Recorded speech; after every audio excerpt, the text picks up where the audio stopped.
Bulletin of the Atomic Scientist is a publication founded by Manhattan Project scientists. They understood that the technology that they had just created, the new age that they had really started, would necessitate a broad public conversation about the military, political, scientific, ethical issues that this new technology had created.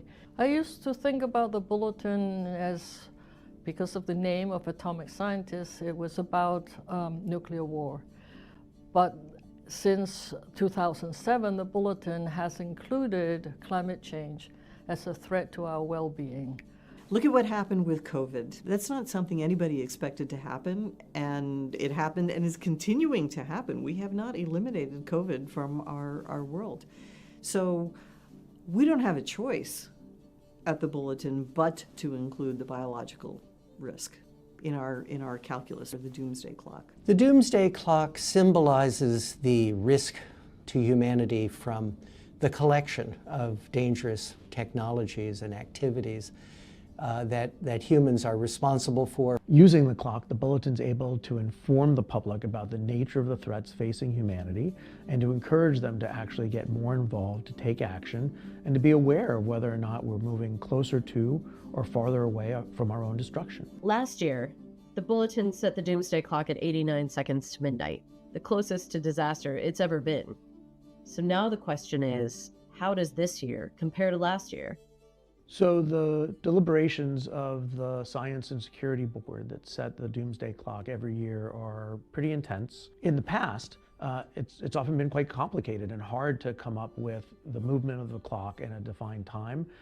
We didn't have those challenges this year. In every area, we have failed to take the steps that are necessary to reduce risks, and there are new developments in every area that make the risks greater. In nuclear, we are seeing leaders across the globe with nuclear weapons accelerate their development of new weapons, talk about arms racing and trying to outdo the other, the possibility of resuming nuclear testing, deploying new, more dangerous types of nuclear weapons, and active conflicts among and between nuclear states and in regions of nuclear tension. You have now many countries around the world investing tens of billions of dollars to modernize and diversify their nuclear arsenals. You're seeing the leaders of those countries talk more willingly about the utility of nuclear weapons, not just in a political sense. Can we use our nuclear weapons to deter our adversary, or can we use our nuclear capability to coerce our competitors into certain actions, but to actually use nuclear weapons on the battlefield, as Russia has threatened to do, as Pakistani officials have threatened to do. And you see what we refer to as arms race instability. And this is how we ended up with over 70,000 nuclear weapons between the United States and Soviet Union during the Cold War. The decline has stopped, and we're now seeing the growth begin again, and the potential for a worldwide arms race is upon us. In 9 days, the last remaining agreement between the United States and Russia that limits the number of strategic nuclear weapons they can each possess and deploy will expire, and there is no agreement to replace it. So for the first time in generations, both of these countries will be free to deploy as many nuclear weapons as they want or believe they need. That is the fundamental spark for what could be a nuclear calamity. Every year the fever goes up. Every year we break another record. The warmest 10 years are in the last 10 years. There's a metabolism to the planet, the ecosystems, the oceans. There's a whole metabolism, and the fever that's in a warming temperature is damaging everything. It's influencing everything. Since the 1800s, since the Industrial Revolution, we can document the increase in temperature around the world. And now we have satellites that monitor the ecosystems, the oceans. But with what is happening now, and why I'm so worried, is that I feel like my fever is going to put me close to the ICU. And the monitoring devices are going away. The initial focus of the Bulletin was the nuclear threat, that later expanded to include the threat from climate change. And then we realized that there were other areas of emerging technology that could if not properly managed, pose a threat to the survival of humanity, that could pose the risk of catastrophe. Artificial intelligence, like large language models, have become increasingly powerful and now can create photos, videos that look just like the real thing and can be used to spread disinformation very effectively. We've seen this even from President Trump, using such videos to try to persuade people that things have happened that have not happened, that there are perhaps riots in a location or acts of war that aren't fake. A particular concern I have is placing weapons in space as part of the President Trump's proposed Golden Dome, which has called for the placing of missile defense interceptors in space. And while those would not be probably useful in protecting us against nuclear attack, they would be able to be used against other objects in space. And this could trigger a competition with Russia and China to place their weapons in space and pose the possibility of a war in space. AI and bio are not necessarily things that if they came together, they would be horrible and terrible and negative. We can use AI to help us respond better, be more efficient, have a better idea of what do we have. We've seen cuts, massive cuts by this administration to preparedness activities. But what that's done then is that it has reduced our overall preparedness. We are not going to be able to be as effective and as efficient in responding as a result. It's not a reasonable situation to be in because we have not eliminated disease, we have not eliminated accidents, we haven't eliminated all these things that we need to respond to. We're all interdependent now in this world. If we don't have good public health in one country, it affects the next country, the ones surrounding, but also the countries elsewhere that were dependent on the first country for funding, for human resources, for expertise, and so forth. This is a global issue. So overall, 2025 has been a pretty bleak picture in terms of advancing existential risks. I would say the one silver lining is I think people are starting to re-engage every time we've been able to reduce threats, existential threats to humanity. It's because of the public pressure that was created on policymakers, on local elected leaders, on the world in general to say, we do not accept this. The average citizen can do more than just vote.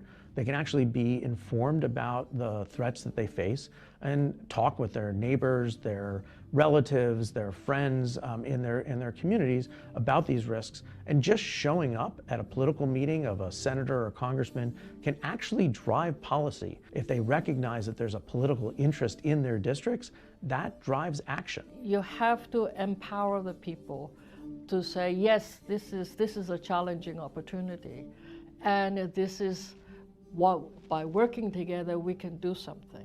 And just imagine what would happen if the whole world, all of our citizens, all throughout the world, were actually to take up the issue of turning back the clock. What would happen? I can't imagine a situation in which that enormous group of people would somehow be ineffectual. The Doomsday Clock is really a metaphor for the amount of danger that we're in. It's pointing to the urgency of the threats all around us. But it's also a call to action. I actually see it as a positive symbol insofar as we have time left to fix the problems that we ourselves have created by working together, by creating the necessary political will and the scientific analysis that will help us save ourselves, for lack of a better term, from ourselves.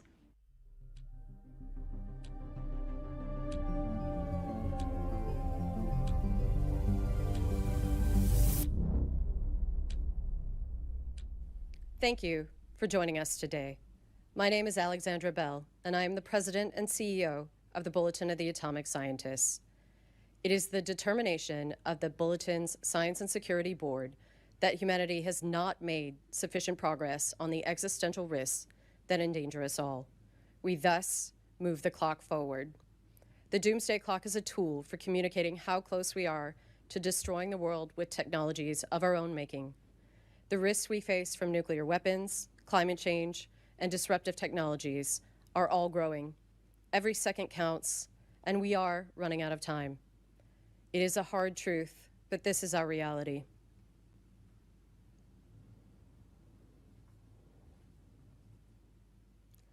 It is now 85 seconds to midnight.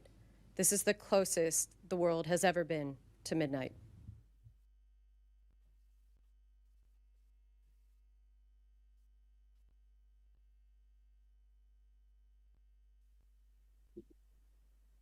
Thank you for being with us today. My name is Daniel Holtz, and I serve as chair of the Science and Security Board of the Bulletin of the Atomic Scientists. I am also a professor of physics at the University of Chicago. UChicago was the site of the first controlled nuclear chain reaction and was also where the Bulletin of the Atomic Scientists was founded. The Doomsday Clock is now at 85 seconds to midnight, the closest it has been in the history of the clock. Last year, we warned that the world was perilously close to catastrophe and that countries needed to change course towards international cooperation and action on the most critical existential risks. Unfortunately, the opposite has happened. Rather than heed this warning, major countries became even more aggressive, adversarial, and nationalistic. Conflicts intensified in 2025, with multiple military operations involving nuclear-armed states. The last remaining treaty governing nuclear weapon stockpiles between the US and Russia expires next week. For the first time in over half a century, there will be nothing preventing a runaway nuclear arms race. On climate change, the assault on the environment has, if anything, escalated. Atmospheric carbon dioxide and global sea levels have reached record highs. Droughts, fires, floods, and storms continue to intensify and become more erratic, and this will only get worse. Grave dangers persist in the life sciences, particularly in emerging areas such as the development of synthetic mirror life. Despite repeated warnings from scientists worldwide, the international community has no coordinated plan, and the world remains unprepared for potentially devastating biological threats. AI is a significant and accelerating disruptive technology. AI is also supercharging mis- and disinformation, which makes it even more difficult to address all of the other threats we consider. But instead of working towards international standards governing AI safety, we are running headlong into an AI arms race with what could be dire consequences. We're also concerned about the increasing rise of nationalistic autocracies. If the world splinters into an us versus them, zero-sum approach, it increases the likelihood that we all lose. These autocratic trends impede international cooperation, reduce accountability, and serve as a threat multiplier, making it even less likely that the world will address the existential threats at its doorstep. We note with alarm the recent tragedies in Minnesota and the erosion of the constitutional rights of American citizens. History has shown that when governments become unaccountable to their own citizens, conflict and misery follow. This global trend makes the world more dangerous for everyone. For all of these reasons, we move the clock forward. Our leaders need to do better. We need to do better. For more information on why the clock is at 85 seconds, please read our statement at thebulletin.org. Today, I am joined by Bulletin President and CEO Alexandra Bell and 4 colleagues from the Science and Security Board: National Security and Disruptive Technologies expert Steve Fetter, climate scientist Inez Fung, bio-expert Asha George, and nuclear expert John Wolfstall. We are also honored to be joined by Maria Ressa, one of the world's most renowned and fearless journalists. Maria is the co-founder and CEO of Rappler and a professor at Columbia University. She was awarded the 2021 Nobel Peace Prize, cited for her efforts to safeguard freedom of expression, which is a precondition for democracy and lasting peace. I can think of no better person to speak to this moment in history. Maria will make some remarks, and then we will follow with a press conference. Maria, the floor is yours. Thanks, Daniel. Okay, 85 seconds to midnight. That is the closest we have ever been, and I'm going to say to the end of the world. You've just heard the threats we face: nuclear arsenals growing, climate records shattering, biological risks multiplying, artificial intelligence racing ahead of our ability to govern it. These are new triggers on top of the old problems which have been there, which the Sustainable Development Goals tried to address. All of that, of course, now is a dream, and it's gotten much worse. But I want to talk about something that makes all these threats even harder to address. The crisis beneath all the crisis, which you just saw, which I pointed out at the opening of the 80th UN General Assembly. We are living through an information Armageddon. That's brought about by the technology that rules our lives, from social media to generative AI. None of that tech is anchored in facts. Your chatbot is nothing but a probabilistic machine.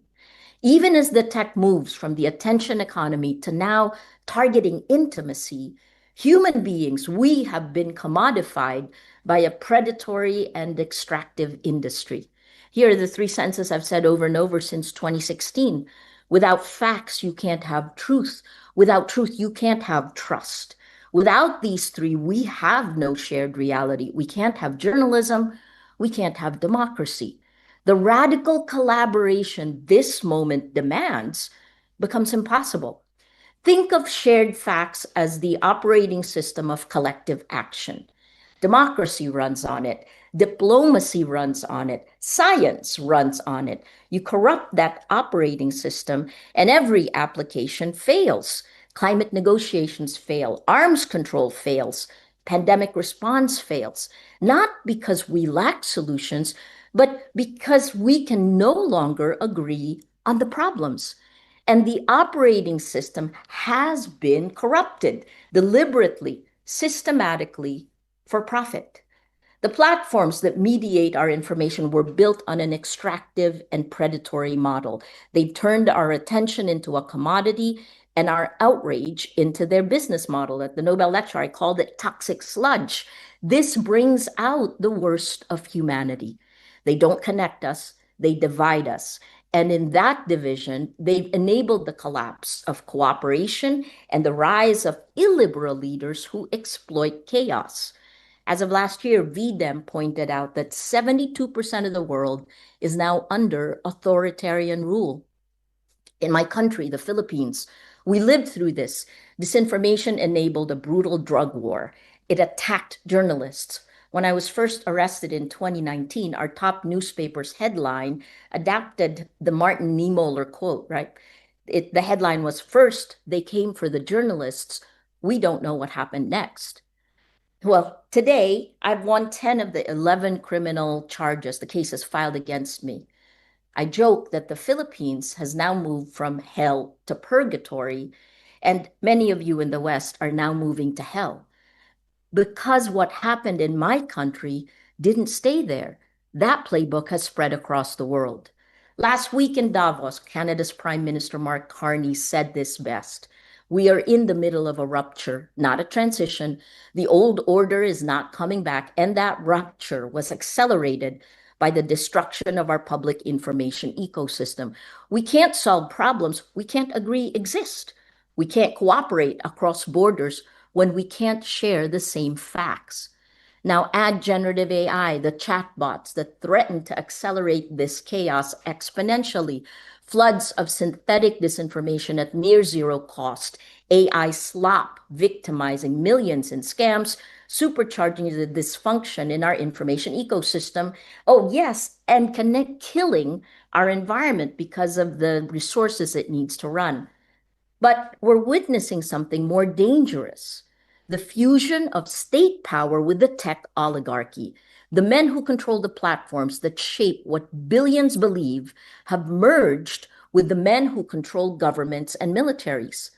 Might makes right is the new operating principle, and they have the tools to manufacture consent or to simply drown out dissent.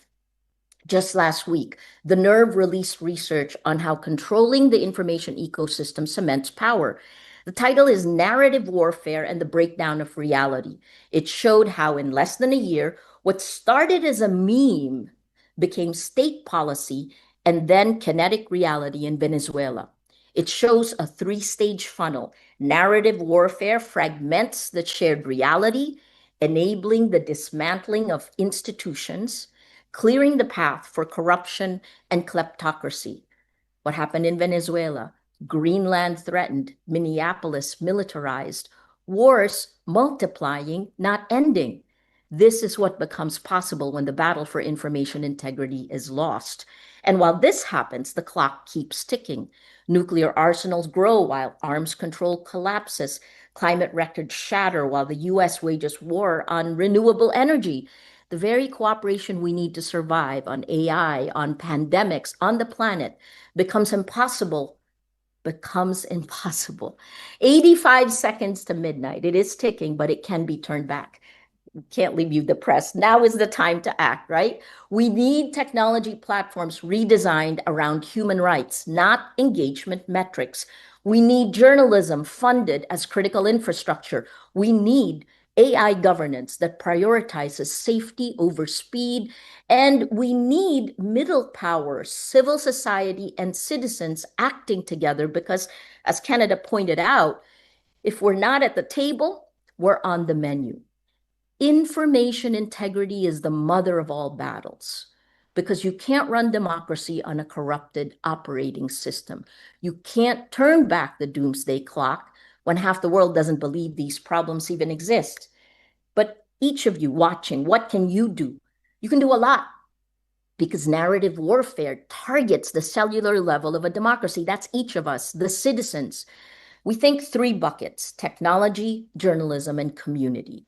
We need to demand better from these extractive and predatory tech companies and join public interest tech like our Matrix Protocol chat app. It's open source, federated, end-to-end encrypted.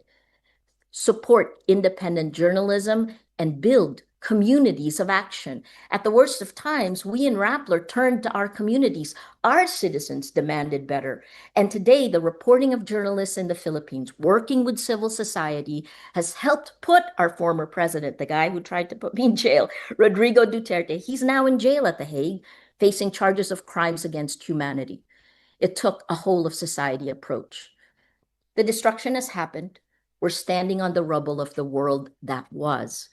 Now it's time to create, to build the world we want that is more compassionate, more equal, more sustainable.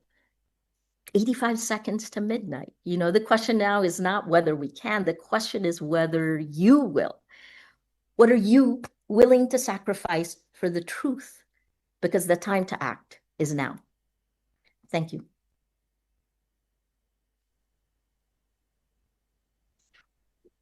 Thank you, Maria, for those powerful remarks. We'll now turn to the press for questions. Thank you. If you wish to ask a question, you may use the raise your hand function and your line will be unmuted when it's your turn to ask a question. As a reminder, the Q&A period is for reporters only. If you're having issues with your own audio or the raise hand function, you can use the text-based Q&A box and we'll do our best to get to all the questions. Okay, let's take our first question from Sean Tandon at AFP. Sean, please unmute yourself. Hi there, can you hear me? Yes. Thanks for doing this. A couple of you touched on this in the comments, the situation in Minnesota. I was wondering if you could, I know this is global, not just the US, but I was wondering if you could describe how much Trump's first year in office affected your the decision to move the clock. I know last year there was some talk that he's already talking about peace and cooperation, at least rhetorically. Is there a disappointment? Is there to what extent have Trump's actions in the first year of his second term influenced this decision?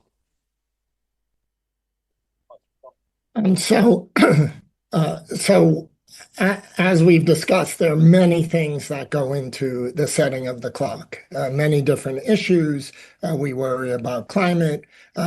We worry about the nuclear threat. And of course, we also worry about mis and disinformation. And we mention explicitly, we worry about the rise of autocracy and, as Maria eloquently described, sort of the erosion of democracies globally. So all of these things go in.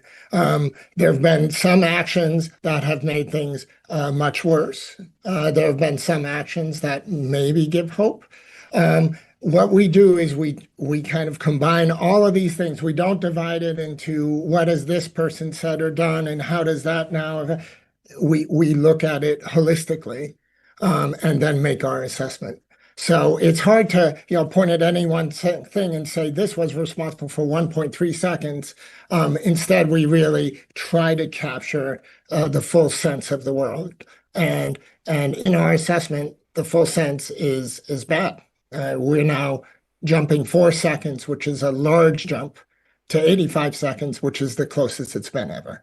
So the main message is we should be worried, but there are many things that can be done that would turn back the clock.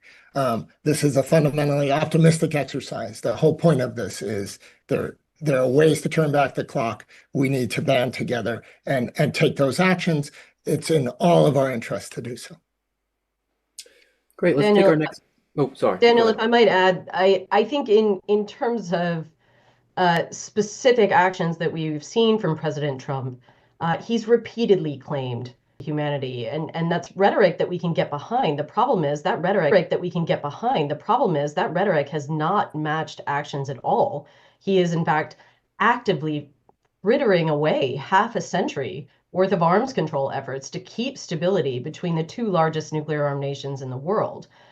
He's been attacking the tools and technologies that can help us manage climate change, attacking science and academia, the very people who will help us find these solutions. So obviously, actions of this administration have affected the clock, but the Doomsday Clock is about global risks. And what we've seen around the world is an egregious failure in leadership. No matter the government, a shift towards neo-imperialism, an Orwellian approach to governance will only serve to push the clock towards midnight. Great. And just taking a question, it seems like a good follow-up in the Q&A box. How would the Trump administration actually go about negotiating a new deal with Russia to maintain current nuclear limits or further reduce both countries' nuclear weapons? John? Sure. So I don't want to make it sound like this is simple, but this is a piece of low-hanging fruit that the Trump administration should have seized months ago. Vladimir Putin, president of Russia, said that it would be a good idea for the United States and Russia to extend the limits under New START, which would allow each country no more than 1,550 nuclear weapons. Trump at the time says, sounds like a good idea. And then there was no staff work. There was nobody tasked to actually go and talk to the Russians about this. When Vladimir Putin and Trump met in Alaska, it didn't even come up. So to be frank, they could agree tomorrow. They could pick up the phone and say, let's just agree politically, we will keep this number and we will exchange data every 6 months as we did under the New START treaty until Russia stopped complying in 2023 to give our intelligence communities the means to verify that information. That would be a basic requirement to move this in the right direction, and it could be done today. Then there are people in the United States government, some of whom haven't been fired, who know how to negotiate these agreements, who know how to verify these agreements, and they should be sent to tasked to work with the Russians every single day until we come up with a new text. It could be at 1,500 weapons, could be at 1,200 weapons, could be at 1,700 weapons, but there needs to be some predictability in how many weapons the United States and Russia will deploy, and then to begin to engage China on the same thing. The reality is, under multiple administrations before Trump, this was the daily work of government and national security, and under Donald Trump, it has ceased. There are no smart people dedicated to protecting the United States working this problem, engaged with our adversaries to try to reduce this danger. And that's what has to change. Great, let's take our next question from the Q&A box. How big of a concern are nuclear weapons in space and a military space race? Steve, you want to take that one? Yes, well, I do think this is a serious concern. And there's rapid technological change in space. The US is now launching more satellites every week than we launched every year 20 years ago. Some of those satellites, like Starlink, are being used to support military operations, such as operations in Ukraine. Russia and China have taken notice of that and have talked about how they might disable those satellites as the first act or an early act of war. And because there are so many Starlink satellites, perhaps one of the only ways to disable the whole constellation would be with a nuclear explosion. These concerns also relate to Golden Dome and President Trump's plan to put interceptors in space. That's another case where many thousands of interceptors would be needed, and Russia or China might counter that deployment by stationing nuclear weapons in orbit, by using nuclear weapons in space. So I do think this is a serious concern that has to be confronted. Okay, let's move along to our next question. It's from Barnaby Naburka from the Interwire News Agency. Barnaby, go ahead and unmute yourself. Barnaby, we can't hear you yet. Can you hear me? Yes, we can hear you now. Thank you. Hello, everybody. I have a question regarding autonomous weapon systems. The next generation of fighter jets, tanks, and vessels are being manufactured with a similar technology to what we're seeing with drones. So it's not just in terms of navigation and target acquisition, but even firing now is possible via artificial intelligence on board these weapon systems. And now I'd like to ask if the board is concerned by this trend and if they feel that the delegation of firing to algorithms is a potential risk with nuclear weapons now being involved. The short answer is definitely yes, we're concerned. Maybe, Steve, do you want to give a longer answer? Well, the concerns about the reliability and transparency and the understandability of AI algorithms is well known, well identified, and that's particularly acute when the US, China, and other countries are racing to incorporate algorithms into autonomous weapons that would use these algorithms to automatically identify and target forces on the ground. And rather than try to impose some guardrails on this, countries are rather racing to develop and deploy these capabilities. So I think we do have to be very concerned about their reliability, trustworthiness in actual use. Thank you. Let's go to our next question from the Q&A box. With the U.S. leaving the Paris Agreement, how do you expect the collaboration against climate change to shift? Inez. I think I agree it's the last three COPs, Conference of Parties, have not focused on emissions. They focused on adaptation and justice, which are all very important. Here the private sector has been working independent of the government. Green technologies are mature and economical, and there's a lot of work in the private sector to transition. And it is much easier to use, for example, to plug in a car than to wait in line for the gas station.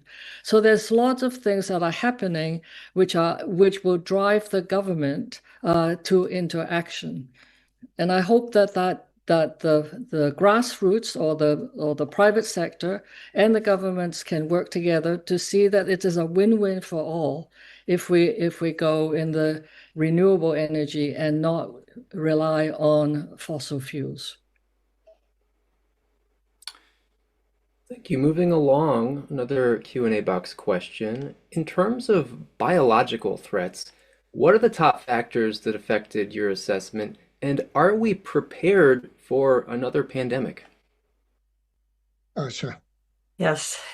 In terms of the top factors, I would say we were looking at the offensive biological weapons programs that are currently possessed by Russia and North Korea, and the suspicion that other countries have those as well, number one.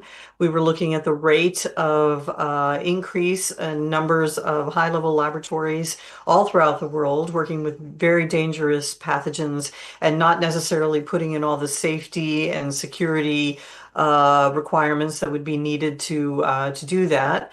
Thirdly, we were looking at the continued movement of diseases throughout the world, creating pandemics. It's been quite some time now where we've just been dealing with anywhere from 7 to 10 pandemics at once throughout the world. And then fourthly, as Daniel said earlier, we are looking at increased emphasis on high-level biology for to synthesize organisms, to modify organisms, and to create what is now known as mirror life, which has DNA that goes the opposite direction and would be very toxic to all life here on the planet and could destroy it all. Um, we uh, we made that assessment, taking all those things into consideration, and moved forward with our determination of what the risk would be.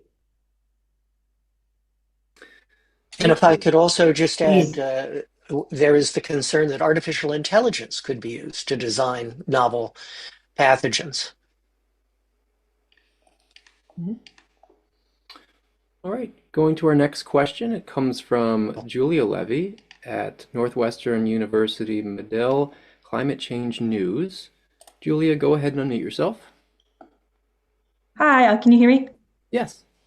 Perfect. Thank you so much for speaking with us today. My question is, how in particular can young people mobilize and educate themselves against these threats, such as you mentioned, misinformation, AI, and the coming threats of climate change? And do you have any advice for those who might feel disillusioned to find awareness for these threats or even to start to enact that change? Maria, do you want to start on that? Yeah. Look, I keep saying in the Philippines, it was the young people that led it, right? The first step is really make sure you have facts. And so how do you have a shared reality? You start with yourself and your family and friends, the shared reality you build. Then you bring your community together. We say we build communities of action. The third phase may be to begin working on your leaders. If you're here in America, for sure, you should be doing that. And what does civic engagement look like in today's day and age? I also would shift away from the word misinformation. I think that's something that tech lobby has done a lot to. The problem is disinformation when someone is trying to change the facts. I guess the last part is that the idealism. That's incredibly important at this point in time because this is a moment to create. And I think that's also incredibly empowering for young people.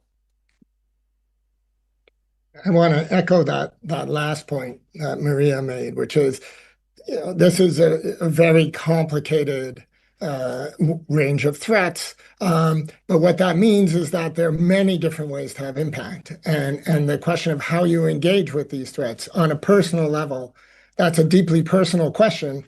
And it depends on your skills and your interests. And if you're an artist, you can make art that is related to this, or scientists can work on the threats and find ways to mitigate, or whatever it is you do, try to bring this on board. These threats impact us all, and find ways carrying that forward and turning that into action is exactly what we need. And it's sort of this next generation, especially. It's their creativity and their passion that's going to help address these threats and carry us through our future. Great. Let's take another question from the Q&A box. Given the current dangerous directions we're on, where can we see a sign of hope that the clock can be turned back? Are there any practical examples of specific projects that could reverse the pattern if implemented? Um, you know, positive notes, anything like that? Alex, please. Yeah, I think these problems can seem overwhelming if you simply focus on the volume, the scale, the interconnected nature of all these threats. But I think the thing to remember is these are human-caused existential threats. We created these problems, and thus we have the ability to fix them. And it can't be done all at once. There's no single elegant solution for any of the problems that we're facing, but these problems are solvable. So, like Maria and Daniel said, simply availing yourself of the information, re-entering this conversation that, quite frankly, I think a lot of people have been happy to keep the public out of. Is re-enter, get information about these threats, talk with your communities, with your civic groups, with your friends, with your families, ask your elected leaders at every level what they're doing about these issues. Every time we've been able to turn back the hands of the clock, it's been because we had scientists and experts working to find solutions and a public that was demanding action, a public that demanded to see these tools, technologies applied for helping humanity, not harming it. So whether it's getting back to the table on arms control agreements, demanding that our leaders go to the negotiating table, demanding that we take the steps to push back against climate change and extreme weather, something many people around the US at least are experiencing today. These are all things that we can continue to work on, but they won't go away just by ignoring them. And there's no doubt that the scale of problems that people face on a day-to-day level can be consuming. But if we get these problems wrong, nothing else will matter. So we need people to incorporate this into the challenges that we're facing, but together we can make a difference. Maria. Yeah, I think there are many success stories on every single one, but one of the things we need to realize is that our public information ecosystem will not give it to you. You have to actively create your shared reality so you find the facts. So you heard from the scientists here and the experts of the Bulletin of Atomic Scientists, but beyond that, once you have the shared reality, then you can act together. That's important for any democracy, right? And I'll use us as an example in the Philippines. By all intents and purposes, I should probably be in jail, right? Rappler should have been shut down. Our lawyers told us in 2016 we were crazy to keep doing our jobs, but we did. I think the last part we haven't really mentioned is values, right? Remember the shared values we have that brought us all together, that created this peaceful world. And then you move forward on that. So look, our shared reality in the Philippines, right? We now have the man who had brutally killed maybe tens of thousands of people. He was arrested in March last year. Rodrigo Duterte is in jail at The Hague waiting for a trial for crimes against humanity. And that is journalists working with civil society. Thank you, everybody. We probably have time for just one final question before we go to closing remarks from our speakers. Let's take this from the Q&A box. Today is actually National Day of Remembrance for Downwinders in the United States and the 75th anniversary of the first atmospheric nuclear test at the Nevada test site. And last year, the Trump administration floated the idea of restarting nuclear testing. What effect would that decision have on the Doomsday Clock? John. So we don't get into the business of predicting if the government does this or if that person does that, then the clock will change this much.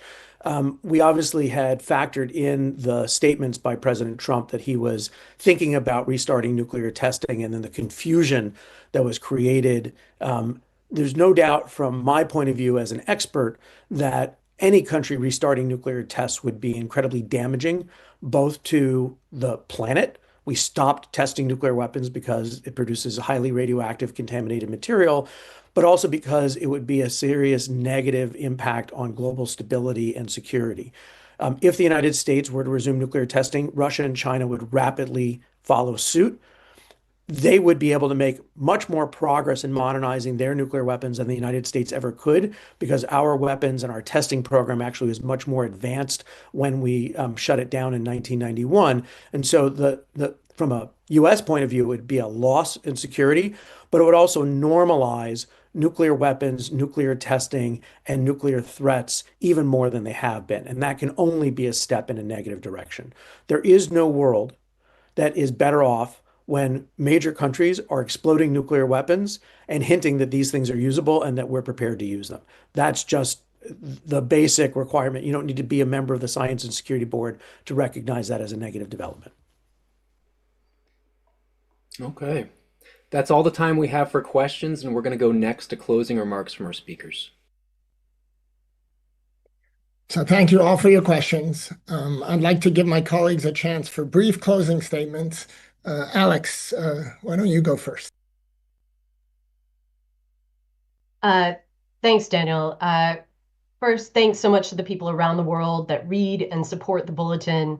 I'm glad so many people are watching today, and I hope your interest will extend to reading the Bulletin. And for 80 years, we've been connecting the world's leading experts on existential risk directly to the public and to policymakers, including by outlining our relative level of risk via the Doomsday Clock. But it's important to remember that the clock does not predict the future. It illuminates our current reality. The clock has turned back before, and it can again. People around the world, as I said, must demand their leaders combat the risks that threaten us all, or perhaps find leaders that will.